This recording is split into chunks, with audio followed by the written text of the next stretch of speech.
अस्सलामु अलैकुम वरहमतुल्लाहि वबरकातुहू। कैसे हैं आप सब? उम्मीद करती हूँ सब खैरियत से होंगे। एक हैरान कुन तौबा। हज़रत मालिक बिन दीनार से उनकी तौबा का सबब पूछा गया तो उन्होंने कहा, मैं एक सिपाही था और शराब का रसिया था। मैंने एक नफीस बांदी ख़रीदी और वो मेरे दिल में ख़ास मकाम की मालिक बन गई। उससे मेरी एक बच्ची पैदा हुई। मैं उस बच्ची को हद से ज़्यादा प्यार करता था। जब वो ज़मीन पर घसीट कर चलने लगी तो मेरे दिल में उसकी मोहब्बत और ज़्यादा बढ़ गई।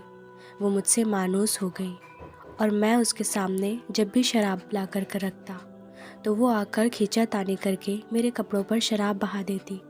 जब उस बच्ची की उम्र 2 साल हो गई तो वो मर गई। मेरे दिल को इसके गम ने बीमार कर दिया। फिर फरमाने लगे, 15 रमज़ान को जुमा की रात में मैं शराब के नशे में मदहोश था।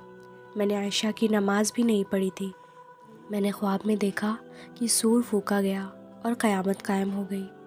मुर्दे कब्रों से उठाए गए और तमाम मखलूक को जमा किया गया, जिनमें मैं भी था।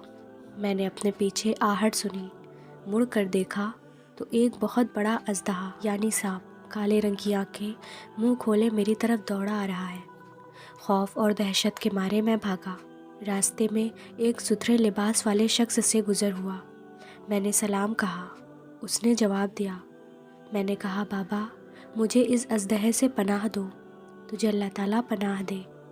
वो बूढ़ा रोने लगा और कहा, मैं कमज़ोर और ज़ईफ़ हूँ, ये मेरे बस में नहीं। आगे चलो और भागो, शायद अल्लाह ताला तेरी निजात की कोई सूरत बना दे। मैं आगे भागने लगा और एक बुलंद जगह पर चढ़ गया। उधर मैंने जहन्नम की तबक़ात को झांक कर देखा, उनकी हौलनाकियाँ देखी।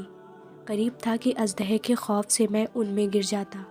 मुझे किसी ने आवाज़ देकर कहा, यहाँ से आगे जाओ, तुम यहाँ के रहने वाले नहीं हो। मैं उसकी बात से मुतमईन हो गया और वहाँ से वापस लौटा तो अजदहा मेरे पीछे था। मैं फिर दोबारा उस बूढ़े के पास आया और कहा, बाबा मैंने आपसे दरख्वास्त की कि इस अजदहे से मेरी जान छुड़ाओ, आपने कुछ नहीं किया।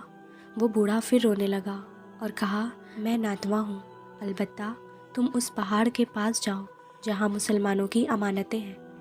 अगर तुम्हारी कोई अमानत हुई तो वो तुम्हारी मदद करेगी। मैंने देखा चांदी का एक गोल पहाड़ है, उसमें जगह जगह सुराख और रोशनदान है और पर्दे लटके हुए हैं। हर रोशनदान पर सोने के 2-2 पट्टे हैं और उनके कब्जे याकूत के हैं और आराइश मोतियों की। हर पट्टे पर एक रेशमी पर्दा है। जब मैंने पहाड़ की तरफ नज़र दौड़ाई तो फ़ौरन उसकी तरफ भागा और अजदहा मेरे पीछे ही था। जब मैं पहाड़ के करीब पहुंचा तो एक फरिश्ते ने आवाज़ दी, पर्दे हटाओ, दरवाज़ा खोल दो और सीधे खड़े हो जाओ। शायद इस हाजतमंद की यहाँ कोई अमानत हो जो उसे उसके दुश्मन से निजात दिलाए। मैंने देखा पर्दे हट गए और दरवाज़े खुल गए और उन रोशनदानों से बहुत सारे बच्चे मेरी तरफ झांकने लगे। उनके चेहरे चाँद की मानिंद थे। उसी दौरान अजदहा भी मेरे नज़दीक पहुंच चुका था।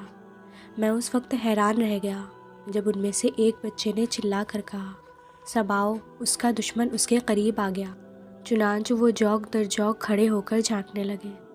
अचानक मेरी वो बच्ची जो मर चुकी थी वो भी उनके साथ झांक रही थी।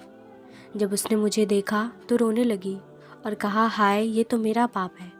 फिर उसने नूर के झुरमुट में तेज़ी से छलांग लगाई और मेरे सामने आकर खड़ी हो गई। उसने अपना बायां हाथ मेरी तरफ बढ़ाकर मेरा दायां हाथ पकड़ लिया और अपने दाएं हाथ को अजदहे की तरफ बढ़ा दिया तो वो भाग गया। फिर उसने मुझे बिठाया और मेरी गोद में बैठ गई और अपने दाएं हाथ से मेरी दाढ़ी पकड़ कर कहा, ऐ अब्बा जान, क्या मोमिनों के लिए वक्त नहीं आया कि उनके दिल अल्लाह के ज़िक्र के लिए झुक जाएं? मैं रोने लगा और कहा, ऐ बेटी, तुम लोग भी कुरान जानते हो। उसने कहा, हम तुमसे भी ज़्यादा कुरान को जानते हैं।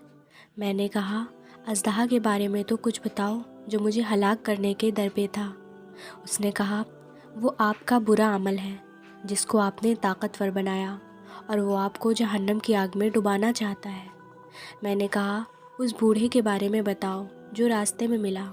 उसने कहा, वो आपका नेक अमल है जिसे आपने इतना कमज़ोर कर दिया कि अब वो बुरे अमल का मुकाबला नहीं कर सकता। मैंने कहा, ऐ बेटी, तुम इस पहाड़ में क्या करती हो? اس نے کہا، ہم سب مسلمان کے بچے ہیں، ہم یہاں قیامت تک رہیں گے، آپ کے انتظار میں ہیں، جب آپ آؤ گے تو ہم آپ کی سفارش کریں گے۔ مالک بن دینار رحمۃ اللہ علیہ فرماتے ہیں، میں گھبرا کر اٹھا اور اٹھ کر شراب چھوڑ دی اور اس کے جتنے بھی برتن تھے سارے توڑ ڈالے اور اللہ سے توبہ کی، اور پھر فرمایا، یہ خواب میری توبہ کا سبب بنا۔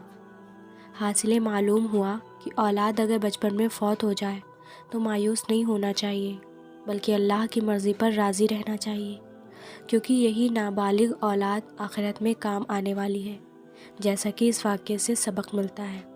اللہ تعالی ہم سب کو نیک عمل کرنے کی توفیق عطا فرمائے، آمین۔